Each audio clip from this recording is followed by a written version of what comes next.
Olá, eu sou Lívia Leão e esse é o Li no Livro.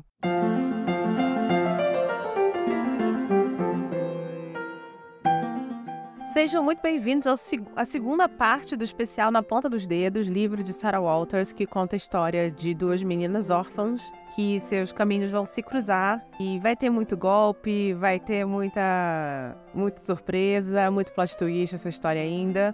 E se você caiu aqui de paraquedas e não sabe do que se trata, eu te aviso que essa é a segunda parte de uma resenha de um livro, então te recomendo assistir o episódio que foi ao ar na segunda-feira às 17 horas, que é a primeira parte desse livro. E se você não quiser ouvir spoilers, eu peço que você, por favor, pare por aqui este episódio, tá bom? Caso você queira ouvir, então, tudo o que acontece nesse livro na ponta dos dedos, escuta o primeiro episódio, escuta esse segundo e volta aqui na sexta-feira às 17 horas pra gente encerrar, então, essa história que tem muita coisa acontecendo. A gente terminou com a Sue e a Maud tendo fugido lá da mansão. Maud se casa com o Richard Rivers e a Maud e o Richard enganam a Sue, que é Susan, na verdade, o nome dela, né? Enganam a Sue e colocam ela presa num manicômio como se ela fosse a senhora Maud Lily. O que vai acontecer então na segunda parte desse livro? A gente vai ter uma pausa e vai voltar ao passado, porque a gente vai ver toda essa história acontecendo pelo ponto de vista da Maud. Mas para que isso aconteça, a Maud vai começar a contar essa história dela desde o comecinho, desde quando a mãe dela foi presa no manicômio porque ela era uma mulher louca. O nome da mãe dela era Marianne Lily. E eu tô me lembrando dos nomes porque esses nomes vão ser importantes no futuro, tá bom? Enfim, aí mãe dela é presa, grávida, no manicômio. Ela dá à luz a Maud nesse manicômio. E a Maud é criada, então, pelas enfermeiras do manicômio, ali como se fosse meio que filha de todo mundo. A mãe vai falecer, acho que um mês depois do nascimento da criança, e ela ali é criada. E ela vive uma situação muito louca, porque ela tem muitas mães, né, que são as enfermeiras do manicômio. E ela, salvo as devidas proporções, é uma criança muito bem tratada, ela é criada com muito carinho. Tanto que as enfermeiras fazem para ela um uniformezinho de enfermeirinha e vestem ela para ela ficar igual a elas. Ela dorme, tem as enfermeiras que dormem no manicômio, né? Ela dorme com essas enfermeiras no quarto. As enfermeiras, isso é maravilhoso esse livro, as enfermeiras até ensinam ela como bater nas pessoas, nos internos daquele manicômio. A gente tá falando, obviamente, gente, para quem é muito sensível, a gente tá falando de um local do período vitoriano, então é obviamente que vai ter violência ali no manicômio, pelo amor de Deus, né? Mas enfim, até isso elas ensinam tal, até que um belo dia aparece uma carruagem com uma senhora e fala assim: olha, eu sou a governanta do seu tio mandou eu te buscar porque agora tu vai morar com a gente. As enfermeiras ficam arrasadas, ela fica arrasada porque ela só conhecia aquele mundo e era um mundo onde ela era muito bem tratada, onde ela era o centro das atenções, e ela então vai ser jogada num outro mundo que é o mundo de uma mansão gótica vitoriana no interior da Inglaterra, com um tio completamente estranho, com uma galera que mora ali, que são governanta, mordomo e tal, estão nem aí para ela. E, obviamente, ela vai se tornar uma criança muito problemática, porque ela é um choque muito grande, né? Então, ela apanha muito dos serviçais, porque os serviçais não estão ali para ficar aguentando birra de criança. O tio dela trata ela de maneira horrível, horrível. E ela é criancinha, deve ter uns 7, 8 anos de idade, acho que até menos.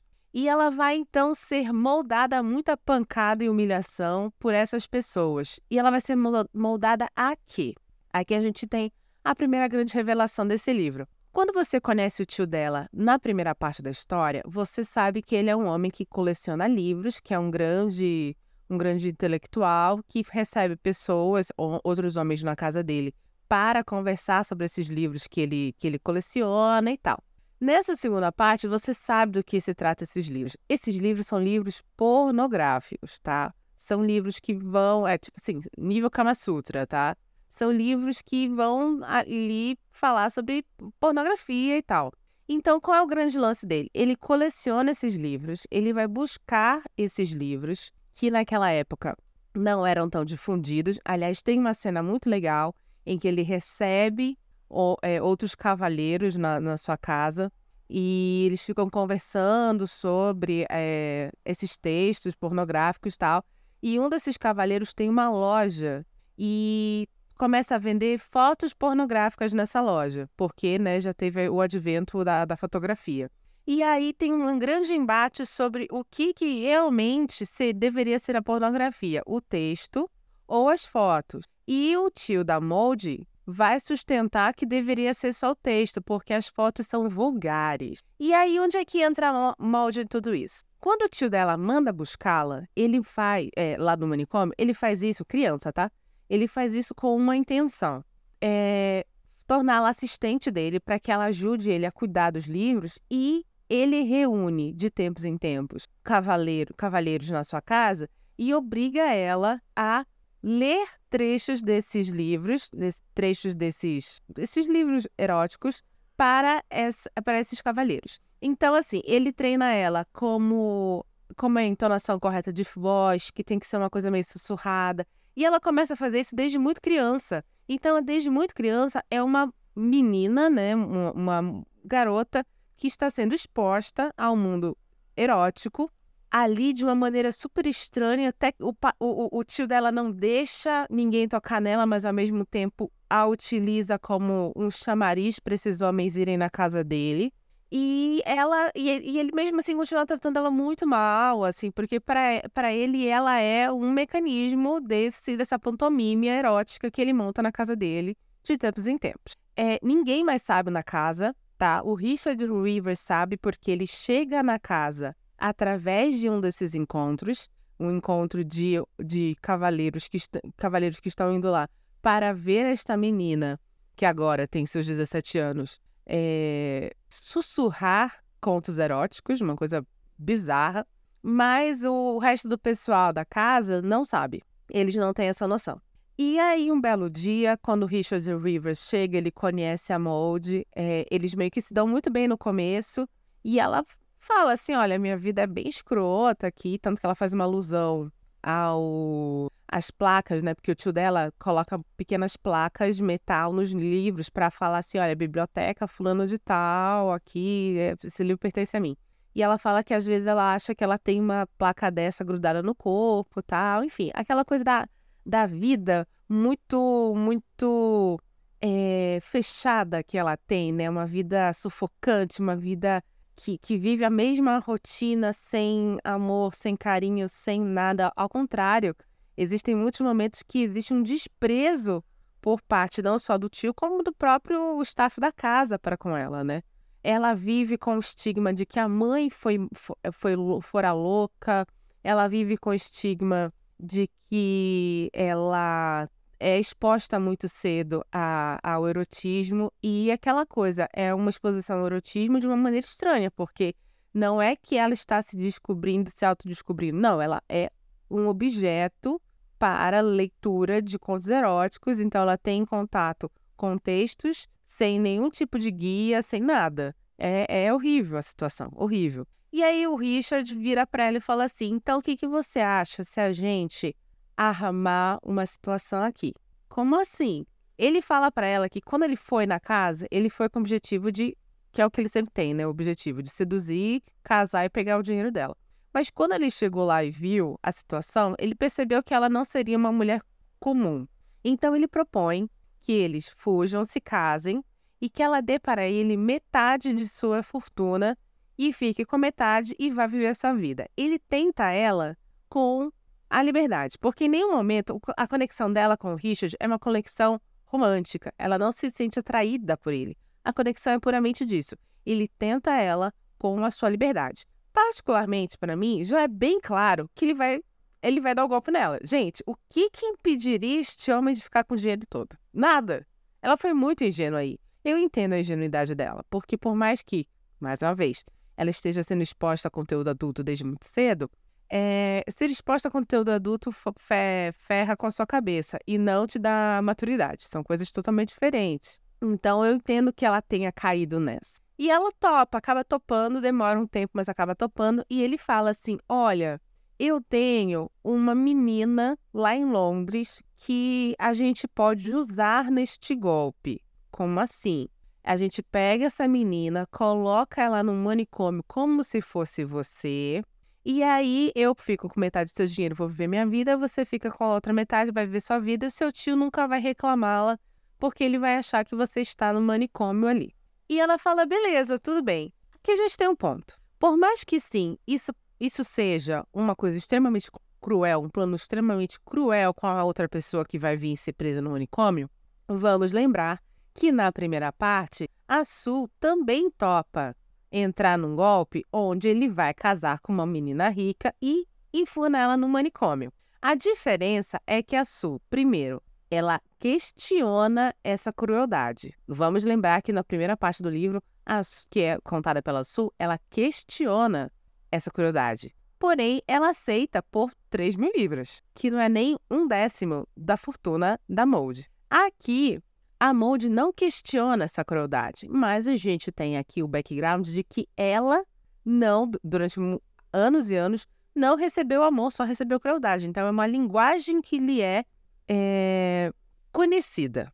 Porém, ela também está topando isso por metade de sua fortuna e de sua liberdade. Então, a gente tem aqui 2 pontos que na minha concepção, é aquele tipo de história que não tem ninguém 100% certo, ninguém 100% errado. As pessoas, elas têm suas motivações, são motivações compreensíveis, embora sejam motivações sem um pingo de coisa boa no meio, sabe? Enfim, começa então o plano. Ele vai para Londres, manda a Sue, e aqui a gente tem a mesma coisa que a gente leu na primeira parte, mas pelo ponto de vista da Maud. E é muito bacana essa parte, porque aí a gente consegue entender, por exemplo, na primeira parte tem uma situação ali que a Sue olha para a Maud e acha que ela está tremendo de amor pelo Richard Rivers. Do outro lado, quando a gente lê a versão da Maud, a gente sabe que esse tremor não é amor, esse tremor é medo. É medo não só do Richard, mas medo de toda a situação que ela se envolveu. Inclusive, é muito claro, assim como na primeira parte, aos poucos, como ela vai se apaixonando pela Sue. Se no começo a Sue olha ela e começa a gostar dela de maneira romântica, porque ela olha e vê que é uma menina super presa, super assim, maltratada, que ninguém olha, que as pessoas olham para ela e não tem nenhum tipo de apreço, ela começa a gostar da Sue porque a Sue vai dar exatamente o apreço que ela não tem. A Sue cuida dela, a Sue dorme do lado dela quando ela tem os terrores noturnos. Então, assim, as coisas vão... junta a fome com a vontade de comer uma outra. E aí você vai compreendendo melhor, junto com a primeira parte, como essa paixão entre as duas surge. É muito legal. É muito bonito de se ver, na verdade. E aí a gente também tem, por outro lado, o questionamento dessa segunda parte da Maud vendo a Sue, se apaixonando pela Sue e percebendo que ela vai ferrar a menina. A mesma coisa que acontece do lado da Sue. A Sue vê a Maud, se apaixona pela Maud e percebe que vai ferrar a menina. Então, em ambas as partes, você tem as duas com problemas muito sérios de não estar mais confiando nesse plano e de pensar assim, talvez não seja o ideal, talvez eu devesse alertá-la para não fazer tal coisa, porque senão ela vai parar presa no manicômio. E no meio de tudo isso, você tem a figura quase vilanesca do Richard Rivers, que é um personagem que eu adoro. Por quê? Porque o Richard, ele é muito esperto. Ele percebe que... Ele não fica claro se ele sabe que a Sue gosta da Maud, mas é bem óbvio que ele sabe que a Maud gosta da Sue. Tanto que tem momentos que ele levemente usa isso para atormentá-la. Ele fala assim, ó, quando ele percebe que ela já não tá mais a fim de seguir o plano, né? Você vai largar a sua liberdade para uma menina que veio aqui te dar o golpe? Só por quê? Porque você gosta dela agora? Você tá apaixonadinha? É isso? E mais, ele fala uma coisa muito louca uma hora, ele fala assim, você vai abrir mão da sua liberdade por ela? Ela, se dependesse dela, ela te mandava pro hospício por causa de 3.000 libras. Então ele joga muito bem com ambas, né? No momento que ele percebe, ele tá muito ali ligado de que elas estão se enchendo de dúvidas sobre esse golpe, especialmente porque elas estão criando laços afetivos muito grandes. Aí vem a famosa cena da noite de amor entre elas, pelo ponto de vista da Maud, e é muito louco, né, porque a Maud, ela fala, ela meio que ela que starta as coisas quando ela vira pra Sue e fala assim, olha, o que eu tenho que fazer na noite de núpcias? Eu não sei o que eu faço. E aí, daí começa a noite de amor delas. E é muito louco, porque a Maud fala que foi muito fácil fazer isso, porque ela já leu vários e vários contos eróticos com protagonistas lésbicas. Então, é muito bacana, porque na primeira parte, você enxerga a Maud como sendo uma pessoa muito ingênua e a Sue como sendo a grande garota esperta no meio disso, e agora você descobre que é o contrário. Dá até vontade de reler a primeira parte do livro, para a gente ler sabendo agora quem realmente é a Maud, para talvez a gente ter tido assim, nossa, esse é um livro que com certeza eu vou ler 2 vezes, porque sabendo da história, a leitura deve ser muito diferente, muito, muito diferente. Enfim, ocorre então todo o plano que a gente sabe, né, da fuga. Só que tem uma coisa muito legal que a Sue não sabe. Durante a fuga, na verdade, horas antes da fuga, quando tá todo mundo dormindo, a Maud vai até o quarto do tio, pega a chave da biblioteca, pega uma navalha, vai até a biblioteca e ela corta e rasga todos os livros que estão lá dentro, especialmente os mais raros. E, gente, eu sou colecionadora. Eu imagino como deve ter sido para esse homem. E ela faz isso como vingança. E eu acho uma vingança deliciosa, embora sejam livros que estejam sendo destruídos. Enfim, acontece tudo o que acontece. A Sue é colocada num manicômio. E aí a gente tem a parte que nós não temos na primeira parte do livro, que é o que acontece depois disso. O Richard e a Maud, eles vão para Londres. E aí ela fica um pouco receosa porque ela não sabe muito bem para onde ela tá indo, já que ela nunca esteve em Londres na vida dela. E ele vai levando ela para uns bequinhos assim, e ela fala assim, Richard, pra onde a gente tá indo? Não, eu aluguei um quarto pra gente, a gente tem que ficar escondido até o seu tio desistir de te encontrar, e aí a gente vai, cada um pro seu canto, pega a grana e cada um vai pro seu canto. E ele vai levando, até que ela chega numa casa caindo aos pedaços, assim, com um monte de gente morando lá, que nada mais é do que a casa onde a Sue morava. E aqui a gente precisa entender uma coisa. Aquela senhora, no começo lá da primeira parte, que se você quiser relembrar, escuta de novo o episódio de segunda, aquela senhora que criou a Sue, ela sabia de todo o plano. E aqui a gente tem uma coisa muito bacana chamada foreshadowing. O que é isso? Foreshadowing é um recurso narrativo que é como se fosse um presentinho do narrador para você, do autor para você. Exemplo. Começo de Game of Thrones, de Jogo dos Tronos, primeiro livro, A Song of Ice and Fire. Na verdade, o contrário, né? Song of Ice and Fire, primeiro livro, Game of Thrones. Primeiro capítulo, Ned Stark está com os filhos, homens, e ele encontra uma loba cinzenta morta com seus filhotinhos ali todos vivos. E tem um número certinho de filhos que ele tem. Isso é um foreshadowing da morte do Ned Stark no futuro de Game of Thrones. No final do último livro, na verdade. Se você não leu, desculpa, spoilers. Mas enfim. Hamilton, o musical da Broadway. Existe um foreshadowing de uma bala sendo atirada na direção do Hamilton, mas que naquele momento ele escapa e ele não percebe. É um foreshadowing da morte dele no futuro, que vai ser através de uma bala. O foreshadowing, ele não é uma pista, tá? Porque a pista, ela tem um objetivo e a pista, ela tem um contexto. Eu tenho um mistério para ser resolvido e aqui está a pista para eu encontrar para eu descobrir esse mistério. O foreshadowing não quer que você descubra o final. Não quer que você descubra as coisas. O foreshadowing nada mais é do que uma conexão que o autor coloca para que essa conexão seja feita lá no futuro.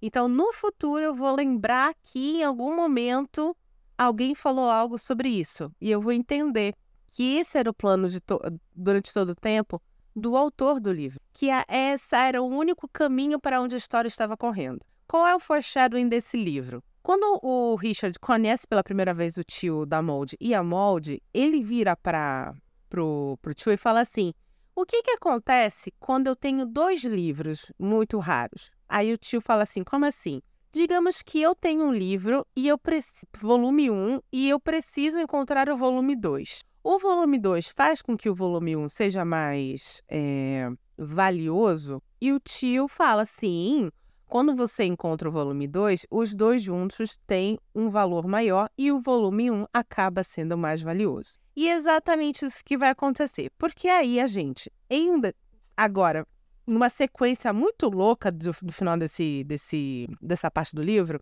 a gente vai descobrir que a senhora que criou a Susan desde pequenininha fez todo esse plano de mandar a Susan para lá, para a mansão, depois prender a Susan no manicômio, depois pegar a Maud e trazer para Londres. E por que ela teve todo esse empenho? Porque ela vai revelar que a Marianne Lily, que é a mãe lá, a filha da família rica, não morreu no manicômio.